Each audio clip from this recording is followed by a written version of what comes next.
Bus metro ದರ ಏರಿಕೆಯ ಬೆನ್ನಲ್ಲೇ ಬೆಂಗಳೂರಿನ ಜನರಿಗೆ ಮತ್ತೊಂದು ಬೆಲೆ ಏರಿಕೆಯ ಶಾಕ್ ತಟ್ಟಲಿದೆ. ಈಗ ಆಟೋ ಮೀಟರ್ ದರ ಏರಿಕೆಗೆ ಮುಹೂರ್ತ ಫಿಕ್ಸ್ ಆಗಿದೆ. ಆಟೋ ಮೀಟರ್ ದರ ಏರಿಕೆ ಕುರಿತು ಮಾರ್ಚ್ 12ರಂದು ಸಭೆ ನಿಗದಿಯಾಗಿದೆ. ಆದರೆ ಆಟೋ ದರ ಏರಿಕೆಗೆ ಖುದ್ದು ಆಟೋ ಚಾಲಕರಿಂದಲೇ ವಿರೋಧ ವ್ಯಕ್ತ ಆಗ್ತಾ ಇದೆ. ಹಲವು ಆಟೋ ಸಂಘಟನೆಗಳು ದರ ಏರಿಕೆ ಮಾಡದಂತೆ ಪಟ್ಟು ಹಿಡಿದಿದೆ. ಯಾವುದೇ ಕಾರಣಕ್ಕೂ ಆಟೋ ಮೀಟರ್ ದರ ಏರಿಸದಂತೆ ಆಟೋ ಚಾಲಕರು ಮನವಿ ಮಾಡಿದ್ದಾರೆ. ಮೆಟ್ರೋ ದರ ಹೆಚ್ಚಾದ ಮೇಲೆ ಜನರು ಹೆಚ್ಚು ಆಟೋದತ್ತ ಮುಖ ಮಾಡಿದ್ದಾರೆ.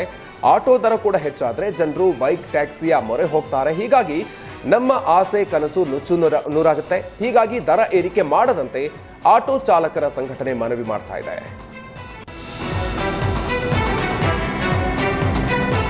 ಸಾಲು ಸಾಲು ಸರಣಿ ಸಾವಿನ ಬೆನ್ನಲ್ಲೇ ಮಂಡ್ಯದ ವಿಸಿ ನಾಲೆಗೆ ತಡೆಗೋಡೆ ನಿರ್ಮಾಣ ಮಾಡಲಾಗಿದೆ.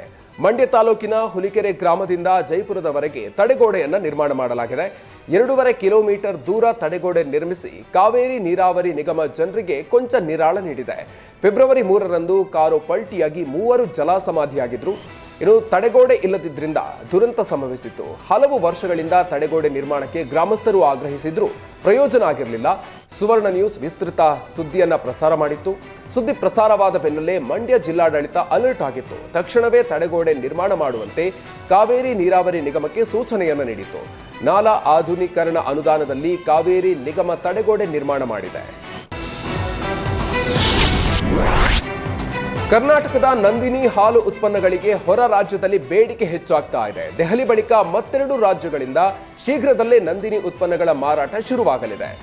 ಉತ್ತರ ಪ್ರದೇಶ ಜೈಪುರದಲ್ಲಿ ನಂದಿನಿ ಉತ್ಪನ್ನ ಪೂರೈಸುವಂತೆ ಬೇಡಿಕೆ ಬಂದಿದೆ. ಉತ್ತರ ಪ್ರದೇಶದ ಹತ್ರಾಸ್ ಜಿಲ್ಲೆಯಲ್ಲಿ ನಂದಿನಿ ಶೀಘ್ರದಲ್ಲೇ ಮಾರಾಟ ಆಗಲಿದ್ದು ಕೆಎಂಎಫ್ ಸಕಲ ಸಿದ್ಧತೆಯನ್ನ ನಡೆಸಿದೆ. ಮಾರ್ಚ್ 3ನೇ ವಾರದಲ್ಲಿ ಮಾರಾಟಕ್ಕೆ ಕೆಎಂಎಫ್ ಸಿದ್ಧತೆಯನ್ನ ಮಾಡಿದೆ. ಈ ಬಗ್ಗೆ ಉತ್ತರ ಪ್ರದೇಶದಲ್ಲಿ ಮೀಟಿಂಗ್ ನಡೆದಿದೆ. ಮೀಟಿಂಗ್ನಲ್ಲಿ ಕೆಎಂಎಫ್ ಅಧಿಕಾರಿಗಳ ಜೊತೆಗೆ ಹತ್ರಾಸ್ನ ಅಧಿಕಾರಿಗಳು, ಸ್ಥಳೀಯ ಮಾರಾಟಗಾರರು ಭಾಗಿಯಾಗಿದ್ದರು. ರಾಜ್ಯದಲ್ಲಿ ಹಕ್ಕಿ ಜ್ವರ ಸೋಂಕು ಹೆಚ್ಚಾಗಿದ್ದು ಮೈಸೂರಿನಲ್ಲಿ ಅಧಿಕಾರಿಗಳು ಅಲರ್ಟ್ ಆಗಿದ್ದಾರೆ. ಕೇರಳ ಮತ್ತು ಕರ್ನಾಟಕ ಗಡಿ ಭಾಗದಲ್ಲಿ ಆರೋಗ್ಯ ಅಧಿಕಾರಿಗಳು ಹೈ ಅಲರ್ಟ್ ಆಗಿದ್ದಾರೆ. ಎಚ್ಡಿ ಕೋಟೆ ತಾಲೂಕು ಆರೋಗ್ಯ ಅಧಿಕಾರಿ ರವಿಕುಮಾರ್ ಬಾವಲಿ ಚೆಕ್ ಪೋಸ್ಟ್ಗೆ ಭೇಟಿ ನೀಡಿ ಪರಿಶೀಲನೆಯನ್ನು ನಡೆಸಿದ್ದಾರೆ. ಇನ್ನು ಕೇರಳದಿಂದ ಆಗಮಿಸುವಂತಹ ವಾಹನಗಳು ಸವಾರರ ಮೇಲೆ ನಿಗಾ ವಹಿಸುವಂತೆ ಸೂಚಿಸಿದ್ದಾರೆ.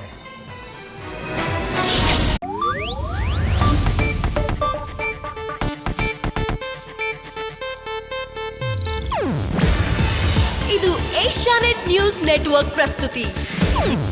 ನೀವು ನೋಡ್ತಿದ್ದೀರಾ ಏಷ್ಯಾನೆಟ್ ಸುವರ್ಣ ನ್ಯೂಸ್.